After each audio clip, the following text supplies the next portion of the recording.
नमस्कार, आप सभी का स्वागत हेलो किसान में। मैं हूं मुकुल शर्मा। हेलो किसान कार्यक्रम में लगातार आपसे जुड़े जो विषय हैं उनको हम शामिल करते हैं। तो सबसे पहले हमारे जो आज के विषय रहेंगे उसके बारे में आपको हम जानकारी दे देते हैं। आज खासतौर से हम बात करेंगे बरसातकालीन ग्वार और लोबिया की खेती के बारे में, और साथ ही आपको जानकारी देंगे खरीफ फसलों के कृषि कार्यों की भी, किस तरह का प्रबंधन अपनाना इस ऐसे समय में अच्छा रहता है, ये आपको बताएंगे। साथ ही इन दोनों विषय से संबंधित अगर आप कुछ सवाल पूछना चाहते हैं तो आप हमारा टोल फ्री नंबर नोट कर लीजिए। ये नंबर है 1800113060, साथ ही 1800113061।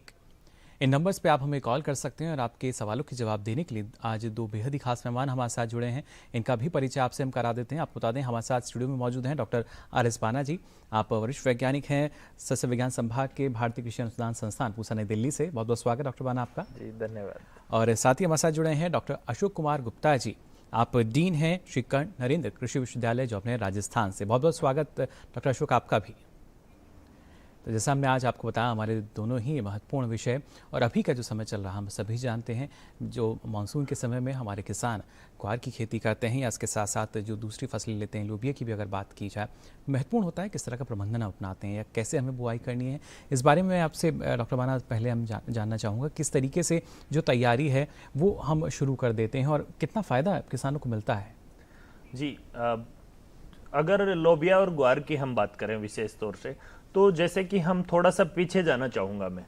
60 के दशक में जैसे ही हरित क्रांति आई तो हमने सघन कृषि, अंधाधुंध रसायनों का प्रयोग, एक ही प्रकार की फसलें और एक ही प्रकार की फसल प्रणाली अपनाकर जो हमारे प्राकृतिक संसाधन थे उनका बहुत ज्यादा दोहन किया। एक ही जो मिट्टी की सतह है वहां से हमने एक ही तरह की फसल लगाने से, उसका दोहन करने से पोषक तत्वों का दोहन हुआ जी। तो फसल विविधीकरण के लिए आवश्यक है कि ऐसी फसलों का चयन किया जाए जो हमारे जो संसाधन है उन पर भी दुष्प्रभाव कम डालें, फसलों का विविधीकरण भी हो सके और पर्यावरण सुरक्षा के साथ साथ मृदा का स्वास्थ्य भी अच्छा रहे। तो ग्वार और लोबिया है वो ऐसी ही फसलें हैं जो कम समय में पककर तैयार हो जाती है, कम पानी चाहिए, और ये दोनों ही गहरी जड़ों वाली फसलें हैं जो गहराई से पोषक तत्वों का और जो मृदा नमी है उसका अवशोषण करती है। तो एक तरह से जो फसल जो मृदा है हमारी उसका भी दोहन नहीं होता है, तो एक तरह से जो कृषि का टिकाऊपन है वो बढ़ जाता है। उसके कई सारे कारण हैं, जिनमें से प्रमुख कारण तो यह है कि दोनों ही दलहन वर्गीय फसलें हैं, यानी बहुउपयोगी फसलें इनको हम मान सकते हैं। बहुप्रयोजनीय फसलें कहूंगा क्योंकि इनमें दाने के साथ साथ चारा जी और हरी खाद के साथ साथ सब्जी का उत्पादन भी इनसे हम ले सकते हैं। तो दोनों ही बहुप्रयोजनीय बहुउद्देशीय फसलें हैं और ये मृदा स्वास्थ्य को तो बनाती ही है। इनकी जड़ों की जो गांठों में जीवाणु होता है राइजोबियम, उससे मृदा की उर्वरा शक्ति तो बढ़ती ही है। साथ ही इन फसलों को लगाने से जो सूक्ष्म पोषक तत्व हैं, इसके साथ साथ सूक्ष्म जीव है मिट्टी में, उनमें भी वृद्धि होती है और जो भौतिक संरचना है मृदा की उसमें सकारात्मक सुधार होता है। तो एक तरह से ये काफी लाभप्रद फसलें हैं और इनको फसल विविधीकरण के तौर पर और कृषकों की आमदनी बढ़ाने के लिए, और जो क्योंकि जब मृदा उर्वरा शक्ति बढ़ेगी तो लागत में भी कमी आती है ऐसी फसलों को लगाने से। जी बिल्कुल, इस बारे में और आगे भी विस्तार से आपसे हम जानकारी लेंगे और कितना लाभ देखिए इसके जरिए आपको मिल सकता है, किस तरह का प्रबंधन आपको अपनाना होगा इनकी अच्छी उपज के लिए। लेकिन पहले आइए नजर डाल लेते हैं इस खास रिपोर्ट पर।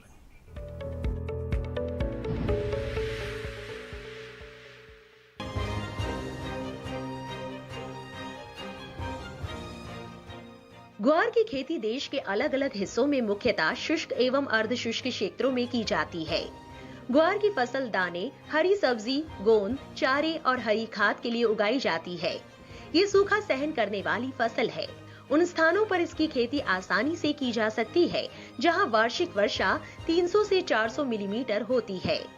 ग्वार के लिए अच्छे वायु संचार वाली दोमट मिट्टी उपयुक्त रहती है। अधिक भारी व अधिक हल्की मृदाओं को छोड़कर सभी तरह की भूमि में ग्वार की खेती की जा सकती है।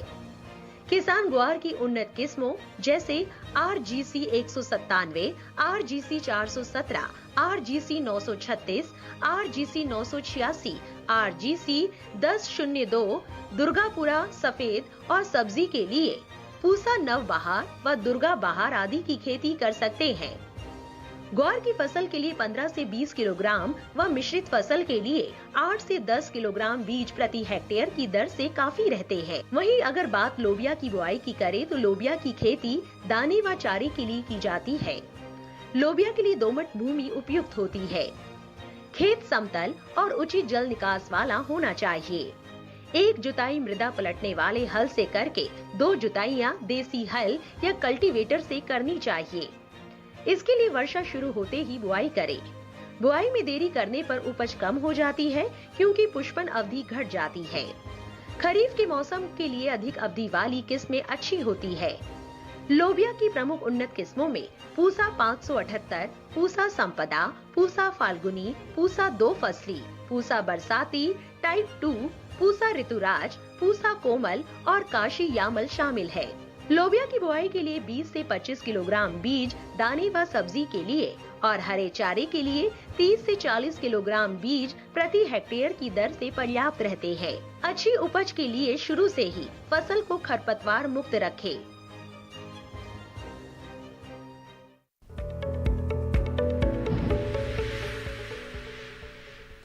तो जाना आपने ग्वार और लोबिया के बारे में, किस तरीके से अलग अलग जो इसकी उन्नत किस्में हैं उनका चयन करके आप अपने उद्देश्य अनुसार जो फसल है वो ले सकते हैं। क्योंकि जैसा कि हमारे जो विशेषज्ञ हैं उन्होंने भी बताया कि बहुउद्देशीय ये फसलें हैं और आपका उद्देश्य क्या है वो पहले साफ होना चाहिए। उसके बाद फिर चाहे आप इनको दाने के लिए ले रहे हैं, हरे चारे के लिए ले रहे हैं, उसी हिसाब से जो इनकी बीज दर है उसमें भी फ़र्क पड़ता है। आगे भी इस बारे में हम आपको जानकारी देंगे। यहाँ डॉक्टर अशोक आपका भी हम रुख करना चाहेंगे, खासतौर से अगर खरीफ की फसलों की हम बात करते हैं, अभी का जो समय चल रहा है काफ़ी अहम, उस लिहाज से किस तरीके के जो कृषि कार्य अभी हमारे किसान भाई कर सकते हैं? देखिए, इस बार मौसम का मिजाज बड़ा अटपटा रहा।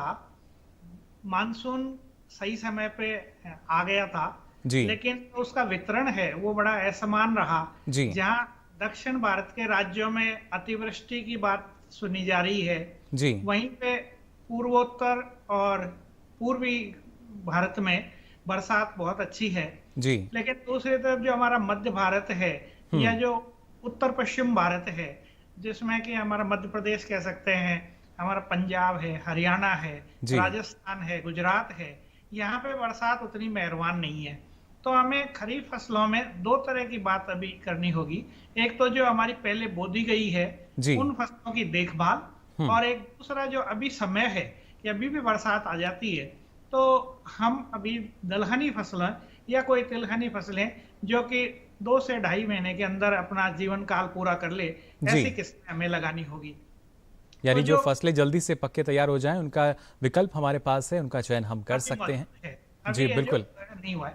और अगर फिर भी बरसात नहीं आती है तो हमें जो खेत को इस तरह से तैयार करना होगा, जैसे कंपार्टमेंटल बंडिंग है या उसमें जो वाटर हार्वेस्टिंग करनी होगी या उसको पड़त छोड़ के बार बार उसकी जुताई करनी होगी, ताकि जुताई करके पाटा लगाते रहे, उसमें खरपतवार नियंत्रण होता रहे, और फिर उसको हम पड़त छोड़ के पूरी तरह से नम रखें और जो रबी फसलें हैं वो जल्दी से हम समय पे बुआई कर सकें।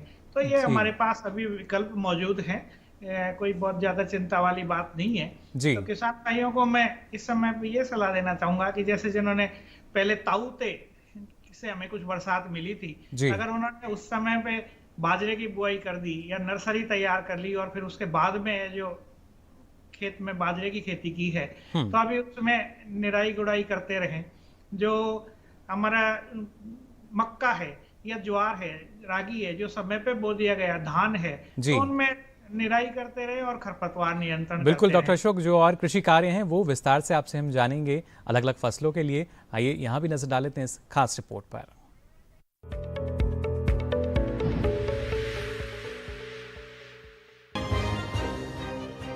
इस समय खेतों में खरीफ की फसल लगी हुई है और ये समय खरीफ फसल में समसामयिक कार्य के लिए काफी महत्वपूर्ण है।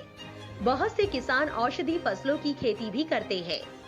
इस समय किसान सदाबहार, कालमेघ, सतावर, सर्पगंधा, अश्वगंधा, मलुहटी और कलिहारी की रुपाई का काम पूरा करे।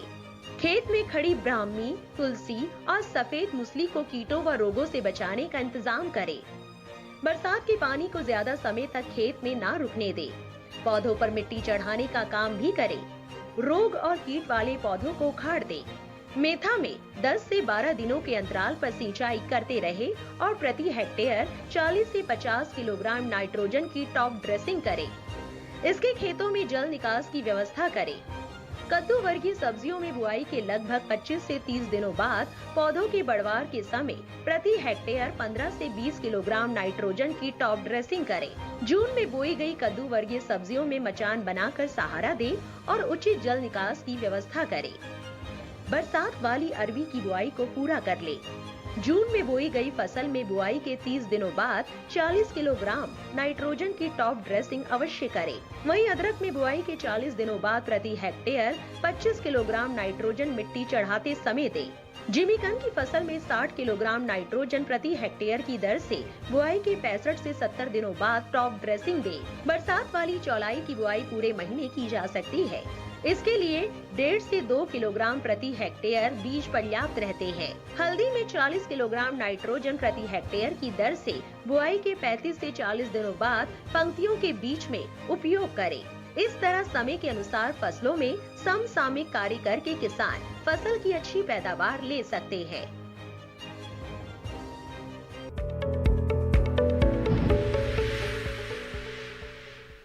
तो जाना आपने कैसे आप कृषि कार्य समय से करते हुए अच्छी पैदावार ले सकते हैं अलग अलग फसलों की। और आपको बता दें हमारे साथ दर्शकों के जुड़ने का सिलसिला भी जारी है। अब यहाँ हमारे साथ उत्तर प्रदेश से एक दर्शक जुड़े हैं, सतीश जी, बहुत बहुत स्वागत आपका। सतीश जी, क्या जानना चाह रहे हैं? हाँ, नमस्कार जी। नमस्कार। नमस्ते जी। जी सतीश जी, सुन पा रहे हैं आपको, सवाल पूछ सकते हैं आप अपना। मैं जानना चाह रहा हूँ, एक ब्लैक रंग का लोबिया आ रहा है, बड़े साइज में आता है, अरहर की दाल की तरह। जी, ब्लैक कलर का लोबिया आ रहा है ना जी, काले रंग का लोबिया। हाँ जी, हाँ जी जी, उसके बारे में आप जानना चाह रहे हैं? हाँ, चलिए बिल्कुल डॉक्टर बाना, मैं चाहूँगा इस बारे में आप जानकारी दें। जो एक पहचान इन्होंने बताई है कि काले रंग का लोबिया है। जैसे कि आजकल ना मैं ये बताना चाहूँगा कि काफ़ी फसलों में, लोबिया में ही नहीं, किसानों को पहले काले गेहूं की भी बात चल रही थी, पर जो अनुसंधान संस्थानों से रिपोर्ट आई उसके अनुसार कोई गुणवत्ता में बहुत अधिक फर्क नहीं है। और ये देखने में आता है कि जो काला गेहूं है किसान को काफ़ी महंगा बीज मिलता है और उसका उत्पादन काफ़ी कम मिलता है। इसी तरह से हो सकता है कहीं पे ऐसा कोई बीज आ गया हो जो जिसमें रंग काला रहा हो, पर ऐसा कोई वो नहीं है। उत्पादन आपको अच्छा लेना है तो आपको उन्नतशील किस्में जो वैज्ञानिक तरीके से इजाद की गई है, वैज्ञानिकों के द्वारा और जो सरकारी संस्थान है उनके द्वारा विकसित की गई है, ऐसी किस्में आपको प्रयोग करनी चाहिए। लोबिया में जो लंबी फली वाली अगर आप बात कर रहे हैं तो पूसा कोमल और पूसा सुकोमल है हमारी जो किस्में, वो आप सब्जी के लिए ले सकते हैं। इसके अलावा सब्जी तोड़ने के बाद उसको चारे के लिए भी उपयोग में ले सकते हैं। हल्का कालापन उन पे भी आता है, परंतु ऐसा नहीं है कि कोई कालापन से बहुत अधिक गुणवत्ता में उनमें परिवर्तन होता है या कोई बाजार मूल्य बहुत अधिक मिलता है। तो जो विकसित किस्में हैं संस्थानों के द्वारा उनको उपयोग करें। इसके अलावा लोबिया में अभी आप लगाना चाहें तो हिसार लोबिया 46 है, पंत लोबिया 3 है, पंत लोबिया 5 है, पंत लोबिया 4 है। ये नई किस्में हैं और उत्तर भारतीय क्षेत्रों के लिए विकसित की गई है, जिनका उत्पादन भी अच्छा है। और ये जो तीनों चारों किस्में हैं ये सारे येलो मोजेक वायरस के लिए भी टॉलरेंस है इनमें, और जो अन्य कीट और रोग होते हैं उनसे भी और भी कई बेहतर विकल्प हैं जिनका चयन आप कर सकते हैं। फिलहाल एक और दर्शक हमारे साथ जुड़े हैं देवास मध्य प्रदेश से। जगदीश जी, बहुत बहुत स्वागत आपका। क्या जानना चाह रहे हैं? हेलो। हेलो। हाँ जी। जी जगदीश जी, सवाल पूछ सकते हैं आप अपना। हाँ जी। हेलो, नमस्कार सर जी। नमस्कार सर जी, मैं ग्राम कांकरिया तहसील खातेगांव जिला देवास से जगदीश सैनी बात कर रहा हूँ। जी सर जी, मैं जानकारी ये चाहता हूँ कि मैं गंवार की खेती करना चाहता हूँ सर जी। तो 1 एकड़ के लिए कितना बीज पर्याप्त रहेगा और उसमें खाद की मात्रा बोते समय कितनी मिलाना है और सिंचाई करते समय कौन सी मात्रा खाद की कितनी लेना है? जी, संपूर्ण जानकारी चाहिए जी ग्वार के बारे में। चलिए बिल्कुल संपूर्ण जानकारी आपको हम यहाँ देंगे। मैं चाहूँगा डॉक्टर बाना आप बताएं कि ग्वार की अगर बात की जाए तो क्षेत्र अनुसार कौन सी किस्म? जगदीश जी, ग्वार की आपके उद्देश्य पर निर्भर करता है। यदि आप बीज जो दाने के लिए ग्वार लेना चाहते हैं तो 15 से 20 किलोग्राम बीज प्रति हेक्टर आपको लेना है, यानी कि 2.5 एकड़ में 20 किलो बीज। और यदि आप इसको चारे के लिए लगाना चाहते हैं या हरी खाद के लिए लगाना चाहते हैं तो लगभग 2 गुना, यानी कि 35 से 40 किलोग्राम बीज प्रति हेक्टर की दर से आपको प्रयोग करना है। सब्जी के लिए यदि ग्वार की जो किस्में अभी हम चर्चा करेंगे उनके बारे में, सब्जी यदि आप लगाना चाहते हैं तो उसमें भी 20 किलोग्राम प्रति हेक्टर की दर से आप बीज का उपयोग करें। किस्मों की अगर हम बात करें तो ग्वार की जो किस्में हैं दाने के लिए, जैसे कि अभी जो कैप्सूल दिखाया था उसमें भी बताई है, RGC 936 है, RGC 1002 है, RGC 1055 है, RGC 1033 है, RGC 1066 है। ये नई किस्में हैं और अच्छा उत्पादन देती है। इसके अलावा जो पुरानी किस्में हैं, दुर्गापुरा सफेद ऐसी किस्म है कि ये उत्पादन भी अच्छा देती है दाने का और सब्जी के लिए भी उपयोग में होती है। यानी उद्देश्य जो है पहले वो आपको सुनिश्चित करना होगा कि आप सब्जी के लिए ले रहे हैं या दाने के लिए आप लेना चाहते हैं फसल को। उसके बाद देखिए अच्छी उपज जो है आपको मिल सकेगी उचित प्रबंधन अपनाकर। आगे भी आपको हम यहाँ जानकारी देंगे लगातार, लेकिन फिलहाल अपने एक छोटे से ब्रेक के लिए।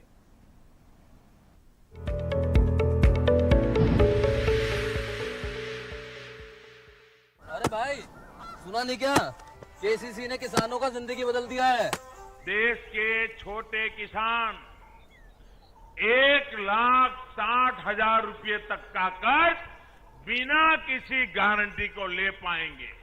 ब्याज खोरों से भी पीछा छुटा। मैं तो जैविक खेती का पूरा सामान मंगा लिया, केसीसी का भी कोई दबाव नहीं है। ब्याज चुकाने के लिए पूरा 1 साल मिलता है। समय पर भुगतान करने पर केवल 4% के सालाना ब्याज पे लोन मिल गया मुझे। अपना आधार कार्ड, लेटेस्ट फोटो और जमीन के कागजात लेके अप्लाई करो बस। और नामांकन भरने के लिए जेब भी ढीली नहीं करनी पड़ी।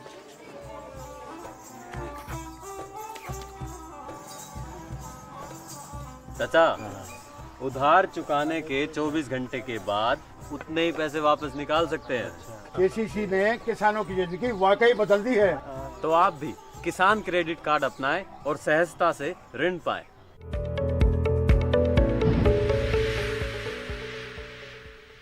तो ब्रेक के बाद आप सभी का एक बार फिर स्वागत हेलो किसान में। आज लगातार आपको हम बता रहे हैं बारिश के मौसम में हमारे किसान जो ग्वार और लोबी की खेती करना चाहते हैं या किस तरह के कृषि कार्य आपको करने होंगे, साथ ही साथ जो हमारी खरीफ की फसलें हैं वहाँ आप कौन कौन से कृषि कार्य कर सकते हैं।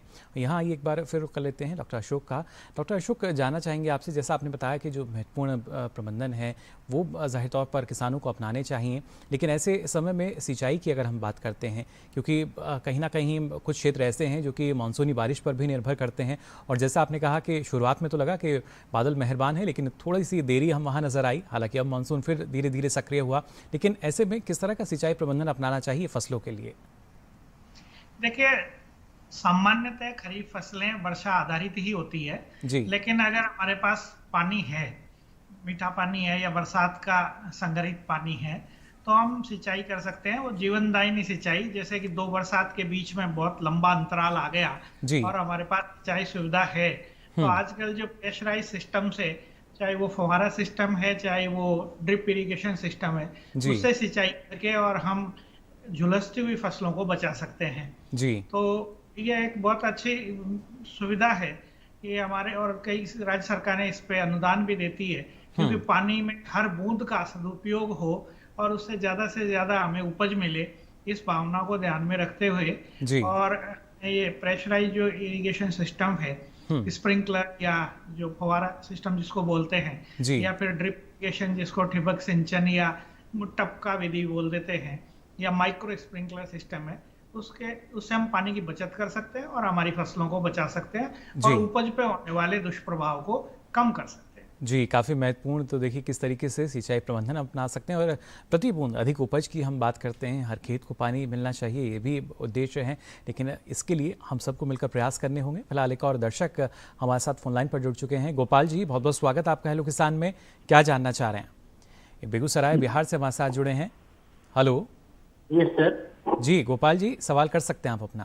सर मेरा सवाल है कि मतलब सर यदि अभी खरीफ सीजन में सर यदि मैं सब्जी की खेती करना चाहता हूँ जी सर, मतलब जिस एरिया से मैं बिलोंग करता हूँ बहुत अत्यधिक ही मतलब वर्षा का प्रभाव है सर, तो इस मौसम में मतलब कौन सी फसल सब्जियों की लगानी चाहिए ताकि वो मेरे लिए फायदेमंद होगा और मैं उसका अच्छे से केयर भी कर पाऊंगा? जी बिल्कुल। डॉक्टर अशोक बेगूसराय बिहार से हमारे साथ गोपाल जी हैं और जानना चाह रहे हैं कि उनके क्षेत्र अनुसार कौन सी वो सब्जी फसलें ले सकते हैं जिसका उत्पादन भी अच्छा हो और उसका प्रबंधन भी ये इस मौसम में उचित ढंग से कर पाएं।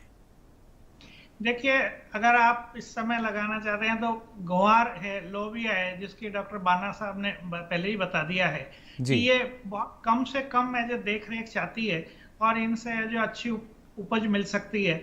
आप इसके अलावा जो अभी अगेती जैसे फूल गोभी है उसकी नर्सरी तैयार कर सकते हैं, अगेती मूली लगा सकते हैं जी। ये ऐसी है जो भिंडी लगा सकते हैं, अभी बैंगन टमाटर जो सदाबहार चलती है, ये आप फसलें लगा के और अच्छा मुनाफा ले सकते हैं। जी, तो कई विकल्प देखिए हमारे पास। साथ ही डॉक्टर बाना आपसे भी हम जानना चाहेंगे, जैसा कि अशोक जी ने भी बताया कि ना सिर्फ ग्वार लोबिया का तो विकल्प है और भी हमारे पास कई फसलें हैं, तो क्या ग्वार लोभी के साथ हमारे किसान दूसरी सब्जी फसलें ले सकते हैं?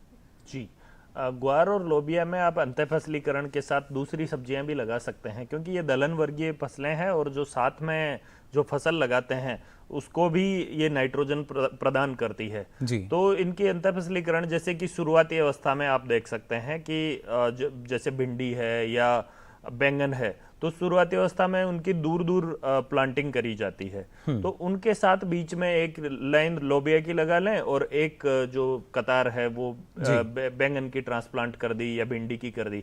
और जैसे कि डॉक्टर गुप्ता ने बताया कि जो सर्दियों में जो फसलें होती है, यदि हम उनकी अगेती खेती करें, यानी कि अभी से हम उनकी तैयारी करें, उनकी नर्सरी लगा दें और जल्दी बुआई कर दें जी। तो जैसे ही सर्दी की शुरुआत होती है, यानी कि जो अन्य आम किसान जब बुआई करते हैं उससे पहले आपकी फसल पकने को तैयार हो जाए, फसल बाजार में आ जाए, तो उससे क्या होगा कि आपको दाम अधिक मिलेगा, मुनाफा अधिक मिलेगा और लागत तो लगभग वो उतनी ही आती है।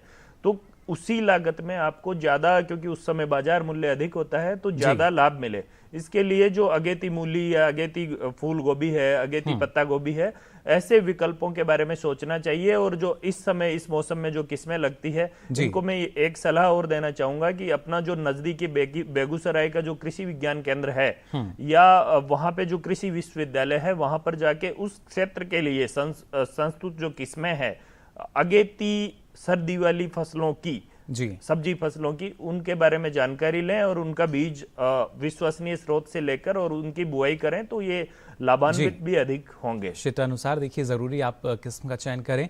फिलहाल एक और दर्शक हमारे साथ जुड़े हैं, अमृत जी हमारे साथ जुड़े हैं शाहजहांपुर मध्य प्रदेश से। बहुत बहुत स्वागत आपका अमृत जी, क्या जानना चाह रहे हैं? हाँ नमस्कार सर। नमस्कार सर, हमने इस वर्ष हमारे इलाके में ज्वार की फसल बहुत बोई है जी।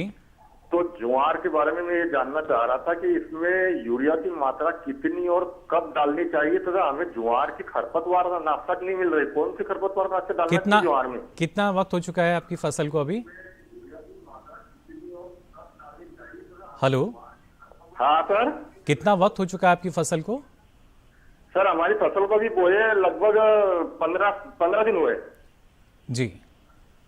चलिए 15 दिन का वक्त हो चुका है। डॉक्टर बाना आपको जानकारी देना चाहेंगे? जी, आप ज्वार की फसल में अभी 15 दिन हो गए, तो एक तो खरपतवारों का प्रबंधन कर लें। जैसे ही फसल आपकी 20 से 25 दिन की अवस्था की हो जाए तो हाथ से निराई गुड़ाई कर दें। अगर हाथ से निराई गुड़ाई नहीं कर पाते हैं, श्रमिकों की उपलब्धता नहीं है या किसी अन्य कारण से, तो आजकल खड़ी फसल में, ज्वार की फसल में खरपतवार नियंत्रण करने के लिए एक खरपतवारनाशी दवाई है नई, आप लिख लीजिए, टेम्बोट्रियोन। टेम्बोट्रियोन ये दवाई 90 से 100 मिलीलीटर इसका सक्रिय तत्व की मात्रा को 400 लीटर पानी में मिलाकर प्रति हेक्टर की दर से, यदि खड़ी फसल में जब फसल 15-20 दिन की अवस्था की हो जाए या 25 दिन की अवस्था की हो जाए, उस समय यदि आप छिड़काव कर देते हैं, पर्णीय छिड़काव कर देते हैं, तो जो खरपतवार हैं वो मर जाएंगे और आपकी फसल है वो सुरक्षित बच जाएगी। और एक बार अभी आपने खरपतवार नियंत्रण कर दिया ज्वार में, तो चूंकि ज्वार ज्यादा अधिक ऊंचाई तक बढ़ने वाली फसल है, फिर एक बार खरपतवारों से ऊपर निकल जाएगी तो बाद में खरपतवार उतना नुकसान नहीं पहुंचा पाते हैं। तो इस तरह से, और खाद की जो बात कर रहे हैं, जो ज्वार की फसल है, एक तो आप मिट्टी की जांच जरूर करा लें, उसके अनुसार ही खाद और उर्वरकों का प्रयोग करें। सामान्यतः ज्वार की फसल में जो संस्तुत खाद की मात्रा है वो लेते हैं हम 80 से 100 किलोग्राम नाइट्रोजन, 40 से 50 किलोग्राम फास्फोरस और 40 से 50 किलोग्राम ही पोटेशियम। उसमें से फास्फोरस और पोटेशियम तो बुआई के समय ही दे देते हैं, और जो नाइट्रोजन है उसको 3 भागों में विभाजित करते हैं सामान्यतः। तो जैसे कि 80 या 100 किलो में से आपके यहाँ पे मृदा उर्वरता ठीक है, मध्य में है, तो मान लिया कि 90 किलो नाइट्रोजन डालनी है, तो 30 किलो बुआई से पूर्व, 30 किलो जब फसल 1 महीने के आसपास की अवस्था में हो जाए, यानी कि खरपतवार नियंत्रण करते ही, और जो तीसरी खुराक है वो फूल आते समय आप दे दें फसल को, तो फसल का उत्पादन अच्छा होगा। एक चीज और ध्यान रखें नाइट्रोजन देते समय कि जब सूखा पड़े उस समय नाइट्रोजन नहीं देनी है। यदि आपके मृदा नमी ठीक है, बरसात हो रखी है या सिंचाई दे रखी है, उसी अवस्था में नाइट्रोजन का प्रयोग करें खड़ी फसल में जब डालते हैं। जी बिल्कुल, देखिए सही समय पर अगर आप उचित प्रबंधन अपनाते हैं तो ज़ाहिर तौर पर अच्छी उपज आपको मिलती है। और हमारे जो किसान हैं वो लगातार यही जानना चाहते हैं कैसे अच्छा उत्पादन उनको मिल सकता है। फिलहाल एक और दर्शक हमारे साथ जुड़े हैं फोन लाइन पर। बहुत बहुत स्वागत आपका हेलो किसान में, क्या जानना चाह रहे हैं? हेलो जी नमस्कार, क्या जानना चाह रहे हैं? और सर जी वो भुट्टा लगाता है वो जानता नहीं है क्या खाद देता है उसको। जी, जो मक्का की फसल है उसमें आप जानना चाह रहे हैं खाद की मात्रा क्या होनी चाहिए? हाँ जी बिल्कुल।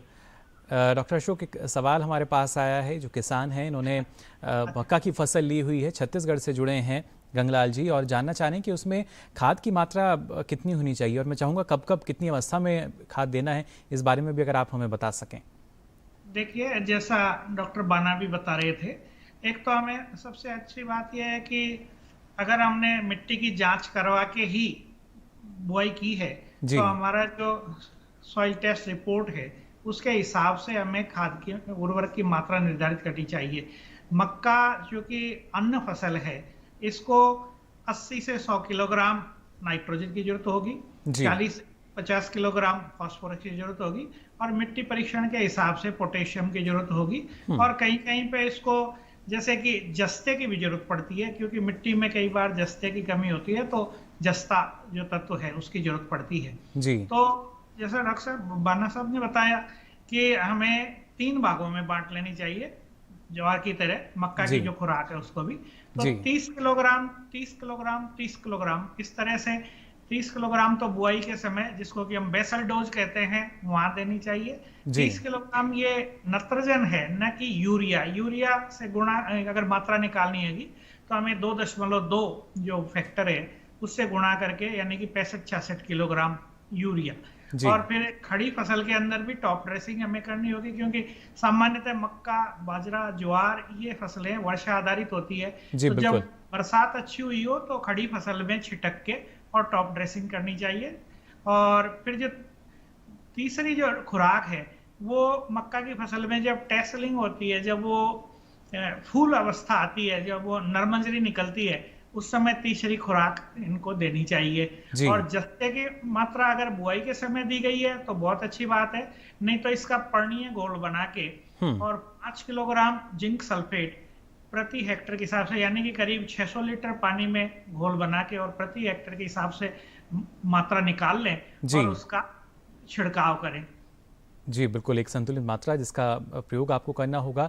साथ ही डॉक्टर अशोक जानना चाहेंगे आपसे, जैसा आपने शुरुआत में कहा कि जो कम अवधि वाली फसलें हैं उनका चयन हमें ऐसे समय में करना चाहिए, और इसी में अगर हम औषधीय फसलों की बात करते हैं तो क्या ये भी एक बेहतर विकल्प हो सकते हैं किसानों के लिए?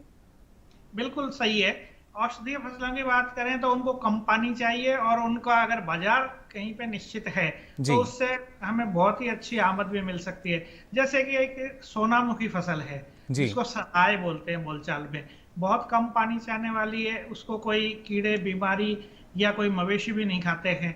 जैसे कि हमारा ग्वार पाठा है उसकी खेती कर सकते हैं, जिसको एलोवेरा कहते हैं, और आजकल एलोवेरा की उपयोगिता शहरी और ग्रामीण सभी अच्छी तरह से समझते हैं। अश्वगंधा है, अश्वगंधा की खेती कर सकते हैं। जिस क्षेत्र में जैसे कहीं पे भारी मिट्टी वाले क्षेत्र हैं तो वहां पे सफेद मूसली की खेती कर सकते हैं, कहीं कालमेघ के लिए उपयुक्त है वहां खेती कर सकते हैं।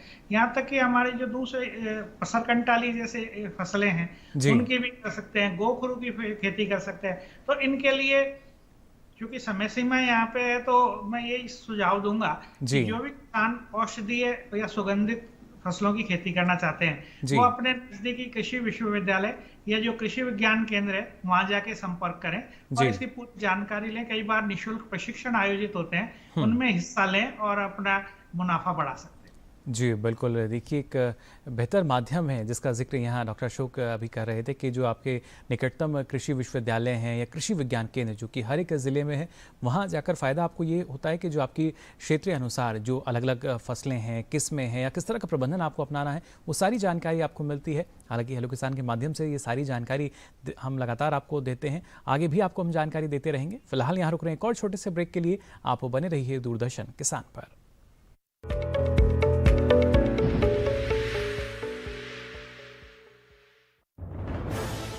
कोरोना वायरस के खतरे से बचते हुए फसल की कटाई, बिक्री, खरीद, नई फसल की जुताई और बुआई सुरक्षित हो सकती है अगर हम लगातार हाथों को साबुन और साफ पानी से नियमित अंतराल पर धोते रहें। नाक, मुंह को मास्क, गमछे या कपड़े से ढक कर रखें। आंख, कान, नाक, मुंह न छुएं। आपस में 2 गज की दूरी बनाए रखें। मास्क और 2 गज की दूरी के मंत्र को अभी हमें छोड़ना नहीं है। फसलों की बुवाई एवं कटाई करते समय आपस में कम से कम 2 गज की दूरी बनाए रखें। फसल की कटाई करने के बाद छोटे छोटे ढेरों में इकट्ठा करें। कृषि के औजारों की समय समय पर सफाई करें। एक दूसरे के साथ औजारों की अदला बदली न करें। श्रमिकों के शौचालयों और हाथ धोने की जगह की ठीक से सफाई जरूरी है। बुआई, कटाई एवं मड़ाई के दौरान इस बात का ध्यान रखें कि इन स्थानों के आसपास कोई थूके नहीं। कंबाइन, हार्वेस्टर, थ्रेशर, जुताई और बुआई की मशीनों को इस्तेमाल से पहले साफ करें।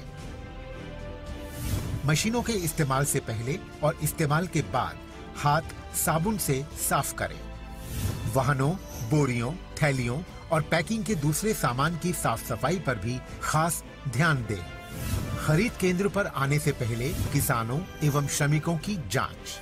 खरीद केंद्रों पर भीड़ न लगाएं एवं किसानों को बारी बारी से बुलाएं।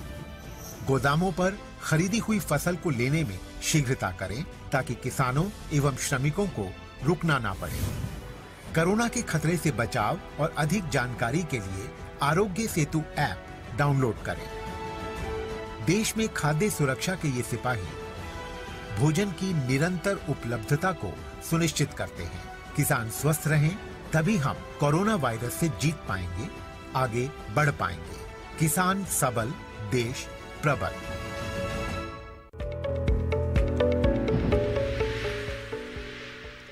ब्रेक के बाद आप सभी का एक बार फिर स्वागत दूरदर्शन किसान पर। आप देख रहे हैं हेलो किसान, जहां आज आपको हम बता रहे हैं ग्वार और लोबिया की खेती के बारे में, साथ ही जो हमारी खरीफ की फसलें लगी हुई हैं वहां पर कौन कौन से कृषि कार्य आप कर सकते हैं।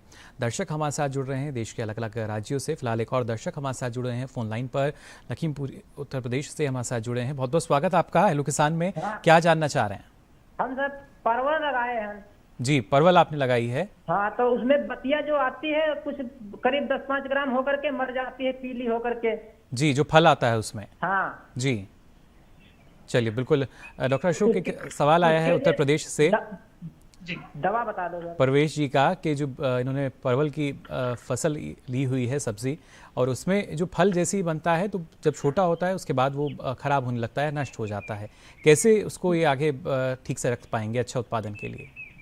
देखिए, इसका जो संभावित कारण है फल गिरने के, वो एक तो ये है कि इनका जो न्यूट्रिएंट मैनेजमेंट है, जो इन्होंने उसमें खाद उर्वरक दिया है वो संतुलित नहीं दिया है। तो ऐसी परिस्थिति में जो पौधे के अंदर जो हार्मोन होते हैं उनमें असंतुलन पैदा हो जाता है और कच्चे फल टूट के गिरते हैं। जी। एक हो सकता है परिस्थिति कि इनके जो पत्तियां हैं उन पत्तियों के नीचे कहीं पे सफेद मक्खी छुपी हुई रहती है या कोई फल मक्खी भी है, तो वो छोटे छोटे सफेद रंग के कीड़े हैं जो पत्तियों को थोड़ा सा हिलाते डुलाते ही उड़ते हैं। जी। तो वो फल चूसते, वो रस चूसते रहते हैं और फलों को गिरने में सहायक हो जाते हैं। जी। तो उसके लिए जो इनको जो कुछ कीटनाशी दवा का इस्तेमाल करना होगा, और वो दवा इमिडाक्लोप्रिड, जो कि बहुत ही कॉमन हो गई है आजकल, आम हो गई है। जी। उसका आधा मिलीलीटर दवा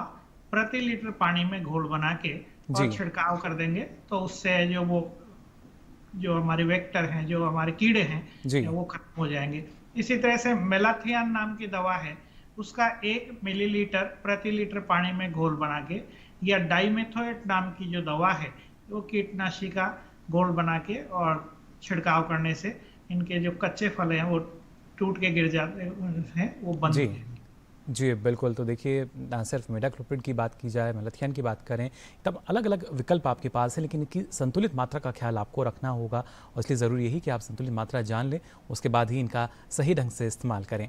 साथ ही यहाँ डॉक्टर बाना आपसे भी हम जानना चाहेंगे, अलग अलग फसलों की जैसे हम यहाँ बात कर रहे हैं, ग्वार और लोबिया तो प्रमुख हैं ही, खरपतवार की समस्या हम देखते हैं एक प्रमुख रहती है, और उससे पहले भी आपने बताया कि किस तरीके से ज्वार की फसल में खरपतवार प्रबंधन हमारे किसान करते हैं, लेकिन और क्या उनको तैयारी इसके लिए करनी होगी कि जो खरपतवार है उस पर नियंत्रण रख पाएं?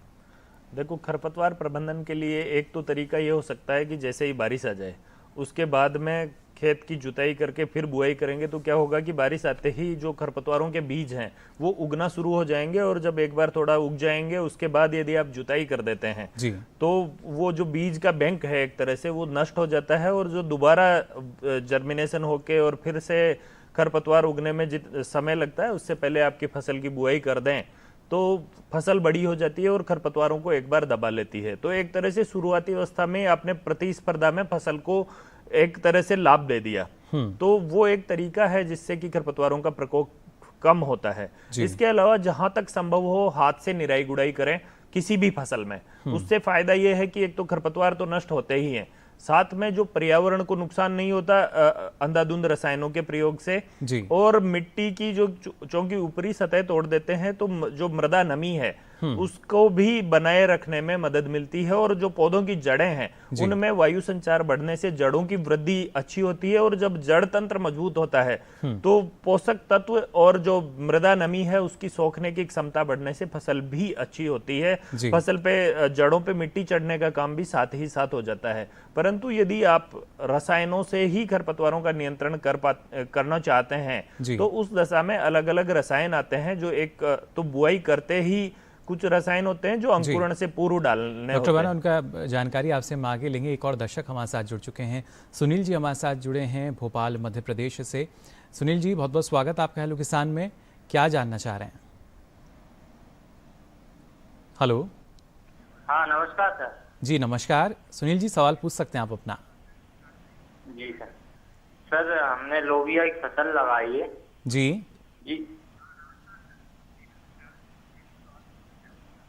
सुनील जी, लोबिया की फसल लगाई है। आपसे गुजारिश करनी चाहेंगे अपने टीवी सेट का वॉल्यूम आप बंद कर दें, इससे आसानी होगी आपका सवाल हमें सुनने में, और आप भी बेहतर ढंग से जो हमारे विशेषज्ञ का जवाब है सुन पाएंगे। जी सर। जी सर, लोबिया में इल्ली का प्रकोप बहुत ज्यादा है सर। इल्ली का प्रकोप नजर आ रहा है कहीं ना कहीं लोबिया की फसल में, कैसे इसका रोकथाम की जाए? सर उसमें बहुत दवाई डाल दी पर इल्ली खत्म नहीं हो पा रही है, मतलब। जी प्रोफेनोप्लस हाइपर कोरोजन वगैरह सब कुछ डाल दिया है, तो इसके बाद भी इल्ली खत्म नहीं हो रही है सर, थोड़ी पैदावार भी कम दे रही है। जी, ये सामान्यतः देखने में आता है कि जहाँ पे लगातार लोबिया ही लेते हैं, इस साल लगाया फिर उसी खेत में अगले साल लगाया, तो उसमें अमूमन ये समस्या देखने को मिलती है। तो आप फसल चक्र अपनाएं, फसलों को इस तरह से तोड़ मरोड़ कर लगाएं कि इस बार जिन क्षेत्रों में, जिन खेतों में दलहनी फसलें लगाई है उनमें धान्य वर्गीय फसलें या तिलहनी फसलें या सब्जी वाली फसलें अगली बार लें। तो इस तरह से 2 से 3 साल का यदि फसल चक्र अपनाते हैं तो कीटों और रोगों का जो प्रकोप होता है वो काफी कम हो जाता है स्वतः ही। जी। दूसरा, यदि आप अभी इस समय समस्या हो रखी है तो एक दवाई आती है इस इल्ली वाली जो लट है उसको मारने के लिए, दवाई का नाम आप लिख लीजिए, इमामेक्टिन बेंजोएट। इमामेक्टिन बेंजोएट 200 ग्राम दवा आप पानी में मिलाकर यदि छिड़काव करते हैं प्रति हेक्टर, लगभग 400 से 500 लीटर पानी प्रति हेक्टर की दर से ले लीजिए, और 200 ग्राम दवा इमामेक्टिन बेंजोएट, और उससे इस इल्ली का जो लट होती है उसका प्रकोप रोकने में काफ़ी मदद मिलती है। जी बिल्कुल। तो देखिए किस तरीके से जो इल्ली का प्रकोप है वो आप कम कर सकते हैं, और ना सिर्फ अलग अलग कीटों की बात करें, कई तरह के रोग बीमारी हैं जो फसल में आते हैं। डॉक्टर अशोक, इस बारे में भी आपसे हम जानकारी लेना चाहेंगे। कई तरह के रोग और जो कीट हैं वो हम देखते हैं फसल में आके कहीं ना कहीं नुकसान पहुँचाते हैं, उनका प्रकोप नज़र आता है। इसके लिए किस तरह की सावधानी बरतनी ज़रूरी है किसानों को? सबसे पहले तो यह है कि प्रमाणित जो बीज है और जो रिकमेंडेड जो संतुलित किस्में हैं वही काम में लेवे, क्योंकि जो घर का बीज होता है या देशी बीज जिसको बोलते हैं कई बार, वो बीज काम में लेते हैं तो उन पे कीड़े बीमारियों का प्रकोप ज्यादा होता है। तो पहली सावधानी तो ये हुई, बीज जो सिफारिश की गई किस्म है और जिसका प्रमाणित बीज है विश्वसनीय स्रोत से वहां लिया जाए। फिर बीज उपचार करना ना भूलें, क्योंकि बीज उपचार एक तरह का टीकाकरण है जैसा हम बच्चों के कराते हैं। तो बीज उपचार करके बोएंगे, पहले जो फफूंदनाशी दवा का इस्तेमाल करते हैं, फिर उसके बाद में कीटनाशी दवा का इस्तेमाल करते हैं, फिर उस पर कोई भी कल्चर हम, चाहे वो फॉस्फेट सोल्युबलाइजिंग हो, राइजोबियम हो या एजोस्पिरम हो या अजोटोबैक्टर हो या कोई पोटेशियम मोबिलाइजिंग हो, तो उनका इस्तेमाल करते हैं। फिर इसके अलावा बात आती है क्लीन कल्टीवेशन कि अगर हमारा खेत साफ सुथरा है, जैसे कि बनासी भी कह रहे थे कि हम अगर मान लो एक बार सिंचाई करके और खरपतवारों को उगने दें और फिर जुताई करें, या बरसात होने के बाद खरपतवारों को उगने दें और जुताई करें, जिसको कि बासी क्यारी स्टेल सीड बेड कहते हैं, और फिर बुआई करते हैं, वो काफी कुछ खरपतवार कम हो जाते हैं, क्योंकि ये खरपतवार भी कीड़े और बीमारियों को आमंत्रण देते हैं। खेत के जो पेड़ हैं उनको साफ सुथरा रखें, तो क्लीन कल्टीवेशन करें। इसके बाद में जैसे ही फसल उगती है उसके साथ अगर खरपतवार नजर आते हैं तो उनका समय पे निराई गुड़ाई करके और उनका नियंत्रण कर लें। मैं ये सोचता हूँ और किसान भाइयों को ये सलाह दूंगा कि जो रासायनिक विकल्प है इसको तो सबसे आखिरी विकल्प माने, चाहे वो कीटनाशी दवाओं के लिए हो, चाहे खरपतवारनाशी दवाओं के लिए हो, चाहे वो हमारी बीमारियों, जो फसलों की बीमारियां, यानी रसायन को आखिरी विकल्प के तौर पर अपनाया जाए। अगर आवश्यकता आपको लगती है, उससे पहले भी कई विकल्प आपके पास हैं, उनका चयन आप कर सकते हैं। फिलहाल एक और दर्शक हमारे साथ जुड़े हैं। कैलाश जी, बहुत बहुत स्वागत आपका हेलो किसान में। क्या जानना चाह रहे हैं? गुजारिश करना चाहेंगे आपसे टीवी सेट का वॉल्यूम अपना बंद कर दें आप। हाँ बिल्कुल, ये बंद कर दिया जी, शुक्रिया। झालावाड़ राजस्थान से हमारे साथ जुड़े हैं, सवाल पूछ सकते हैं कैलाश जी अपना। सर मक्का बो रखी है 1 महीना हो चुका है लगभग जी, और उसमें फाल आर्मी का जबरदस्त प्रकोप है और मैं पेस्टिसाइड नहीं डालना चाहता हूँ सर, तो कैसे उसको कंट्रोल किया जा सकता है? जी बिल्कुल, अभी डॉक्टर अशोक इसका ही जिक्र कर रहे थे। मैं चाहूँगा डॉक्टर बाना आप क्या सलाह देना चाहेंगे इनको? यदि आप इसमें पेस्टिसाइड्स का उपयोग करना ही नहीं चाहते हैं, यानी कि आप ऑर्गेनिक तौर से खेती करना चाहेंगे, तो उसके लिए तो अभी तुरंत तो आपको जो इलाज करना है उसमें तो कम ही विकल्प आपके पास मौजूद हैं। जैसे कि एक तो कीटनाशक के रूप में आप जो नीम सीड कर्नेल एक्सट्रैक्ट होता है उसका 5% का घोल, या फिर जो एजाडिरेक्टिन आता है वो 5 से 10 ml प्रति लीटर पानी में मिलाकर यदि छिड़काव करते हैं तो वो ही एक विकल्प है जो गैर रासायनिक है। उसके अलावा आप दीर्घकालिक रूप से यदि करना चाहते हैं तो उसमें आपके कई सारे विकल्प आपको मिल जाते हैं। उसमें फसल चक्र पहला है, दूसरा आपके पास अंतः फसलीकरण का एक विकल्प होता है कि यदि आप मक्का के साथ में जो दलहन वर्गीय फसलें लगाते हैं तो उसमें प्रकोप कम देखा गया है कीटों और रोगों का, सभी प्रकार के कीट और रोग, और एक तरह से एक इंश्योरेंस की तरह हो जाता है। मान लिया एक फसल आपकी खराब भी हो जाती है तो दूसरी फसल आपकी मिल ही जाती है। साथ ही जो खाद और उर्वरक हैं उनकी भी कम आवश्यकता होती है। तो इस तरह से अंतः फसलीकरण, फसल विविधीकरण और जो फसल चक्र अपनाते हैं तो दीर्घकालिक रूप से आप कीटों और रोगों का प्रकोप कम कर सकते हैं। और ये भी देखा गया है कि यदि संतुलित पोषण करें और जैविक खाद अच्छी तरह से दें आवश्यकता अनुसार, तो जो पौधा होता है वो शुरू से ही हष्ट-पुष्ट होता है।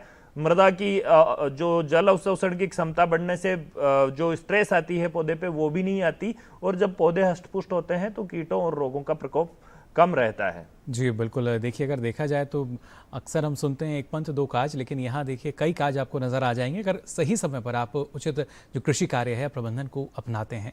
आगे भी आपको हम जानकारी यहाँ देते रहेंगे, लेकिन फिलहाल वक्त तो चला एक और छोटे से ब्रेक का। आप बने रहिए दूरदर्शन किसान पर।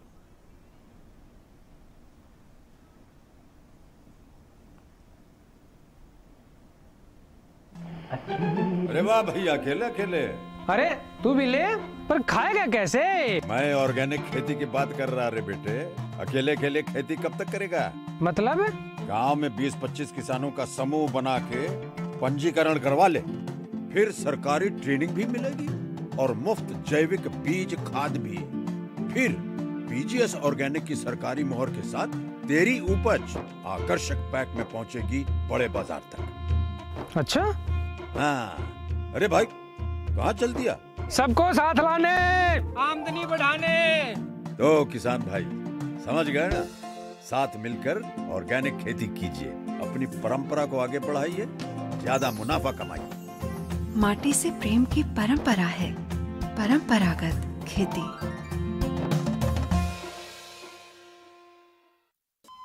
अरे सुन तो।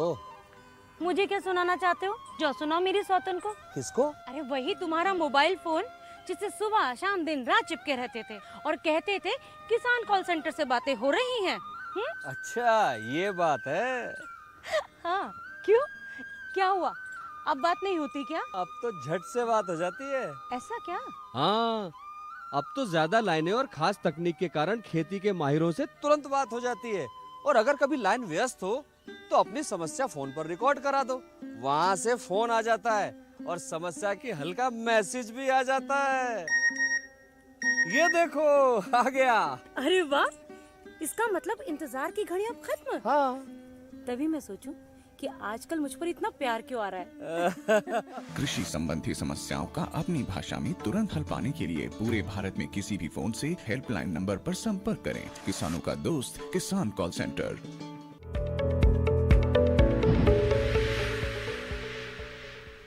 ब्रेक के बाद आप सभी का एक बार फिर स्वागत हेलो किसान में। लगातार आपको हम जानकारी दे रहे हैं खरीफ की जो हमारी फसलें उनमें कौन कौन से कृषि कार्य आप कर सकते हैं और उन्हीं में शामिल ग्वार या लोबिया की भी अगर बात की जाए तो किस तरह का प्रबंधन आपको अपनाना चाहिए जिससे अच्छी उपज आप ले सकें। दर्शक लगातार हमारे साथ जुड़ रहे हैं अलग अलग राज्यों से। हमारे साथ प्रयागराज उत्तर प्रदेश से एक और दर्शक इस वक्त फोन लाइन पर जुड़ चुके हैं। बहुत बहुत स्वागत आपका हेलो किसान में। जी मिथिलेश जी, आपसे गुजारिश करना चाहेंगे पहले टीवी सेट का वॉल्यूम आप बंद कर दें। अच्छा, थोड़ा सा वॉल्यूम कम हो। सभी दर्शकों से हम अपील करते हैं, इससे आपका जो सवाल है उससे सुनने में हमें आसानी रहती है। बिल्कुल बिल्कुल सर जी सवाल पूछ सकते हैं आप अपना। हाँ सर जी, मैं मिथिलेश कुमार उत्तर प्रदेश से, डिस्ट्रिक्ट प्रयागराज से। जी हाँ सर जी, हम परवल की खेती किए हैं सर जी, उसमें ना फूल आ रहा है ना फल आ रहा है सर जी। पत्तियां पे तिलका तिलका दाग लग के पत्तियां सूख करके गिर जा रही हैं सर जी। और पेड़ तो हमारा पूरा पौधा जो है जो लगाए थे, जो झलरा बनाए उससे पूरा फैल गया है, लेकिन सर जी ना उसमें फल आ रहा है ना फूल आ रहा है। और जो है पत्तियां ऐसे तिलका तिलका उस पर दाग पड़ के गिर जा रही है सर जी। जी बिल्कुल डॉक्टर अशोक, मिथिलेश जी जानना चाह रहे हैं प्रयागराज उत्तर प्रदेश से, परवल की इन्होंने खेती की, ना तो पुष्पन अवस्था जो है वो कुछ ठीक नज़र आ रही है, फलन भी नहीं हो रहा है और पत्तियों पे ये बता रहे हैं कि कई तरह के जो निशान हैं वो नज़र आते हैं और उसके बाद पत्ती भी वो नष्ट हो जाती है, जो पौधे हैं वो धीरे धीरे नष्ट होते नज़र आ रहे हैं। क्या इसकी वजह हो सकती है और क्या प्रबंधन ऐसे में इनको अपनाना चाहिए? देखिए, पहले इन्होंने अपने मिट्टी की जांच करवाई हो, उसके आधार पे हमें जो दवा बताया सर जी दिखा देना। और प्रबंधन किया है या नहीं किया है ये स्पष्ट नहीं होता है। दूसरी बात, क्या ये खेत में पहली बार ये परवल की फसल बोई है तो उससे भी कई ऐसा होता है कि हो सकता है इनकी मिट्टी उसके लिए उपयुक्त ही ना हो, या जो सिंचाई का पानी है उसमें कहीं कोई दिक्कत हो। तो एक बार मिट्टी पानी की जांच करवा के और नजदीक में जो विशेषज्ञ हैं एक बार उनको मौके पे मुआयना करवाएं तो इनकी समस्या का समाधान वहीं पे हो सकेगा। जी ये भी काफ़ी महत्वपूर्ण है कि लगातार जो आप जानकारी रखते हैं, लेकिन वहाँ पर जो स्थिति आपके सामने आ रही है उसको एक बार ज़रूर जो विशेषज्ञ हैं उनसे आप बातचीत कर सकते हैं। डॉक्टर बाना, आप भी इसमें कुछ जानकारी देना चाहेंगे? हाँ, मैं इसमें एक बात कहना चाहूँगा। अक्सर हमारे पास इस तरह के सवाल आते रहते हैं कि जी मैंने घिया लगा रखी है और उसमें फूल नहीं बन रहे या फल नहीं बन रहा है या फल छोटा सा बनता है और उसके बाद नष्ट हो जाता है। तो अमूमन कई सारे कारण हो सकते हैं, जैसे कि गुप्ता साहब ने भी बताया जी। तो आप विशेषज्ञ से सलाह तो लें ही, परंतु क्या होता है कई बार हम एक या दो पौधे ही लगाते हैं और ये मौसम ऐसा है गर्मी का मौसम की कई जो परपरागित फसलें हैं उनमें परागण नहीं हो पाता है। उस वजह से जो मादा फूल है वो शुरुआती अवस्था में जैसे ही वृद्धि होती है लगता है फल बन रहा है, पर फिर वो फल में परिवर्तित नहीं हो पाता है क्योंकि उसमें निषेचन नहीं होता, पराग कण नहीं मिल पाते हैं। तो यदि मधुमक्खियां या इस तरह के कीट होते हैं तो परागण हो जाता है। तो ऐसी अवस्था में यदि आप मादा फूल को नर फूल से मिला देते हैं और परागण करा देते हैं, 1-2 पौधे ही लगा रखे हैं उस अवस्था में बता रहा हूं, ज्यादा क्षेत्र में लगा रखा है तो अपने आप कीटों के द्वारा और हवा के द्वारा परागण हो जाता है, पर 1-2 पौधों में हो नहीं पाता है और आपको जो फल नहीं मिल पाता है। तो मादा फूल को नर फूल से आप मिलवा दें, विशेषकर जो दोपहर के समय, सुबह और दोपहर के मध्य में, उस समय आप मिला देते हैं तो जो कण, पराग के कण मादा फूल पे गिरने से वो जो आपका फल के रूप में विकसित होता हुआ आपको फल दिखाई देता है, वो एक तरह से पूर्ण फल में परिवर्तित हो जाएगा। तो ये परपरागित फसलों में इस तरह का भी कारण हो सकता है, तो आप इसको एक बार विशेषज्ञ से जरूर सलाह ले लें। जी बिल्कुल, काफ़ी महत्वपूर्ण रहता है। साथ ही डॉक्टर अशोक, जानना चाहेंगे आपसे जो हमारी खरीफ की फसलें हैं उनके लिए और किस तरह की विशेष सावधानी हमारे किसानों को रखनी चाहिए, क्योंकि उम्मीद यही रहती है कि अच्छा उत्पादन मिले, और किस तरह का सावधानी या ख्याल उनको रखना होगा इसके लिए? देखिए, एक तो समय समय पे निरीक्षण करते रहें अपने खेतों का, क्योंकि बहुत सारी चीजें हैं जो हमें मौके पे ही पता चलती है। कोई तरह का अगर कीड़े का प्रकोप है तो वो शुरुआत के दौर में ही अगर दिखाई देता है, हम ऐसे पौधे को नष्ट भी कर सकते हैं जो गिनती के ऐसे थोड़े पौधे होते हैं, और उनको नष्ट करके उसको फैलने से बचा सकते हैं। या कोई बीमारी आ गई है तो ऐसे जो डिजीज प्लांट है उनको हम नष्ट कर दें। दूसरी बात यह है कि समय समय पे जो पानी की उसकी आवश्यकता है उसकी पूर्ति अगर हम कर सकते हैं, चाहे सिंचाई के जरिए या बरसात अगर हो रही है, तो उससे भी ये जो हमारे पैदावार बहुत अच्छी बढ़ती है। यानी प्रबंधन कार्य हमें समय से करने होंगे। और एक और दर्शक हमारे साथ जुड़े हैं, डॉक्टर अशोक, इनका सवाल हम जल्दी से ले लेते हैं। बहुत बहुत स्वागत आपका हेलो किसान में, क्या जानना चाह रहे हैं? हेलो जी, गुजारिश करना चाहेंगे अपनी टीवी सेट का वॉल्यूम आप बंद कर दें पहले। संजय जी। हाँ सर जी, सवाल पूछ सकते हैं आप अपना। सर जी, मैंने सर मकई की फसल बोया हूँ जी सर, उसमें खरपतवार उग गया है सर, वो नहीं मर रहा है, और सर जी भर्रू सर, और उसमें यूरिया नहीं मिल रही है सर, तो यूरिया की जगह क्या छिड़काव करें सर? जी डॉक्टर बाना, क्या जानकारी इनको देना चाहेंगे? मैं पहले भी जैसे कि ज्वार में भी बताया, खरपतवार नाशी, यदि खड़ी फसल में आप खरपतवार नाशी प्रयोग कर रहे हैं तो जब फसल 20-25 दिन की हो जाए तो टेम्बोट्रियन, दोबारा बोल रहा हूं, आप लिख लीजिए, टेम्बोट्रियन नामक जो खरपतवार नाशी आया है उसका आप प्रयोग करें 90 से 100 ग्राम सक्रिय तत्व प्रति हेक्टर की दर से। और यदि अभी मक्का लगाई है, अंकुरण नहीं हुआ है, तो उस दशा में आप उसमें एट्राजीन का भी प्रयोग कर सकते हैं, परंतु जो खड़ी फसल है उसमें आप टेम्बोट्रियन दवा का उपयोग कर सकते हैं। दूसरा यह है कि आप यूरिया नहीं उपयोग करना चाहते हैं और नाइट्रोजन देना चाहते हैं, तो उसके लिए आपके पास कई सारे विकल्प हैं। अमोनियम नाइट्रेट है, उससे दे सकते हैं। इसके अलावा आजकल एक नैनो यूरिया आया है, उससे भी आप पर्णीय छिड़काव कर सकते हैं। उसमें क्या होता है, आधा लीटर का बोतल आपके पास आती है, वो 1 बोरी यूरिया, यानी कि जो एक कट्टा आता है 45 से 50 किलो का, जो पहले 50 का होता था 45 का हो गया, उसके बराबर 500 ml, आधा लीटर की बोतल काम करती है। तो उसका आप प्रयोग कर सकते हैं। एक बहुत ही अच्छा और बेहतर विकल्प है आपके पास। उसको, बोतल को आप 2 भागों में विभाजित करके 2 बार में दें। ये अभी मक्का में जैसे ही फसल 15-20 दिन की हो जाए या खरपतवार नाशी का प्रयोग करने के बाद, खरपतवार नष्ट होने के बाद आप कर दें। और दूसरा, आप जब फूल आए उस समय ये नैनो यूरिया का छिड़काव करते हैं तो नाइट्रोजन की पूर्ति कर सकते हैं। जी बिल्कुल, देखिए अलग अलग जो कृषि कार्य हैं वो आप कर सकते हैं, उसके लिए प्रबंधन जो है वो आवश्यक रहता है। सही समय पर सही कृषि कार्य आप करेंगे तो जाहिर तौर पर अच्छा उत्पादन आपको मिल पाएगा अलग अलग फसलों का। इस बारे में आज हमारे जो विशेषज्ञ हैं उन्होंने जानकारी दी। डॉक्टर अशोक, आपका बहुत बहुत शुक्रिया इसके लिए, इतनी महत्वपूर्ण जानकारी आपने हमारे दर्शकों के साथ साझा की। धन्यवाद जी। और साथ ही डॉक्टर आर एस बाना, आपका भी बहुत बहुत शुक्रिया, आभार आपका, इतनी महत्वपूर्ण जानकारी आपने हमारे दर्शकों को दी यहाँ पर। साथ ही हमारे दर्शक बेहतर ढंग से आज उन्होंने जाना होगा किस तरह के कृषि कार्य वो कर सकते हैं। अब चलिए आपको हमारा जो अगला विषय होगा उसके बारे में भी हम जानकारी देते हैं। लगातार जो दर्शकों के सवाल हमारे पास आते हैं उनसे संबंधित विषय, खरीफ के मौसम में बेलदार सब्जियों की खेती और मूंगफली की खेती में सस्य क्रियाएं, अगला विषय हमने आपको बताया यहाँ पर। तो पहले से ही आपने जो सवाल हैं वो आप तैयार कर सकते हैं। साथ ही आप अपने सवाल सुझाव इस ईमेल आईडी पे भेज सकते हैं। मेल आईडी है hellokisan2015@gmail.com।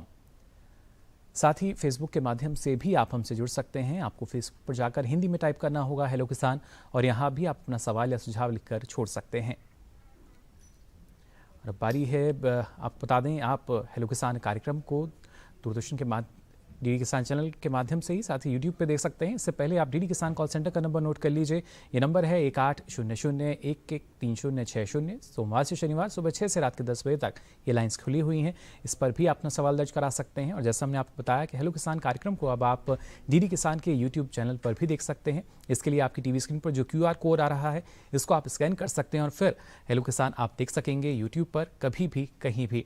तो अलग अलग विषय पर जानकारी लेकर फिर होंगे हाजिर। मुझे दीजिए इजाजत, नमस्कार।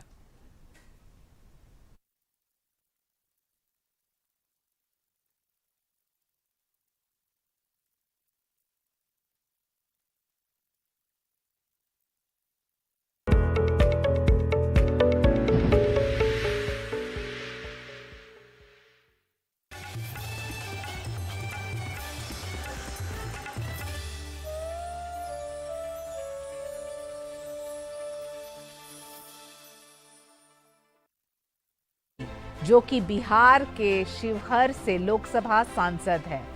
अगर राजनीति में आप काम साफ सुथरे ढंग से करते हैं, अगर जनता से वास्तव में दिल से प्यार करते हैं, तो उसकी जितनी ज़रूरतें हैं उसको पूरा करने के लिए या तो अपने लोकसभा में आकर सवाल उठाना होगा, प्रश्न करना होगा और उनकी बात को यहाँ तक पहुँचाना होगा, उस काम को वहाँ तक ले जाकर दिखाना होगा, तब भी जाकर जनता प्यार करती है। देखिए हमारा कार्यक्रम नेत्री, महिला सांसद और उनकी कहानियां, सिर्फ डीडी किसान पर। देख, कुछ भी कर, मुझे पता लगा कर दे उनका। कितने भी हाथ पैर मार ले, उसके हाथ ना कुछ नहीं लगना। आप अपना मुंह बंद रखना। मंगल से मिलो, वही सबसे पुराना मजदूर है यहाँ का। लो बाबूजी, ये यहाँ पर साइन कर दो। बंटवारे तो आदमी के मरने के बाद होते हैं जमीन और जायदादों के। अभी तो मैं जिंदा हूँ आपके सामने। बंटवारा सोमवार से शुक्रवार रात्रि 9 बजे डीडी किसान पर। जब चुपके से आता है बुढ़ापा, तब मजबूत कंधे भी झूल जाते हैं, पांव भी चलना भूल जाते हैं। दर्द दवा बन जाता है, जीवन बस एक तजुर्बा बन जाता है। ताकि मुस्कान से लवरेज रहे जीवन, वृद्धावस्था की समस्याएं और जागरूकता। स्वस्थ किसान लाइव इस शनिवार शाम 6 से 7 बजे केवल डीडी किसान पर।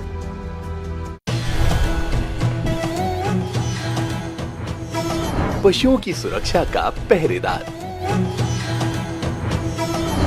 माटी का लाल, जन धन का रक्षक, अपना पशु चिकित्सक, केवल दूरदर्शन किसान पर।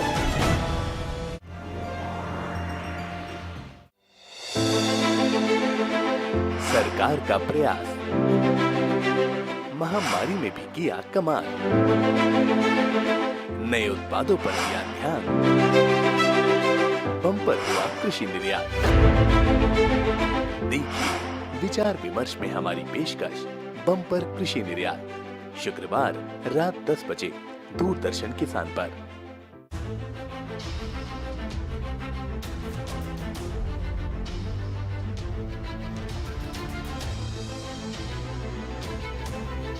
मन की बात। माननीय प्रधानमंत्री श्री नरेंद्र मोदी भारत की जनता से साझा करेंगे अपने मन की बात रविवार 25 जुलाई सुबह 11 बजे। आकाशवाणी के सभी केंद्र, सभी चैनल इसे प्रसारित करेंगे एक साथ। साथ ही इसका प्रसारण दूरदर्शन के national news, DD Bharati, DD India, DD Urdu और डीडी किसान पर भी किया जाएगा।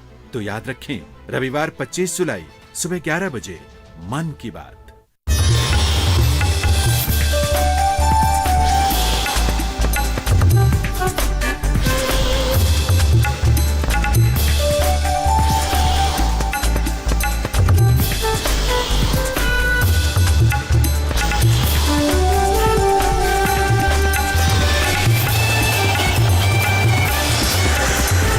डीडी किसान, बदलते भारत की शान।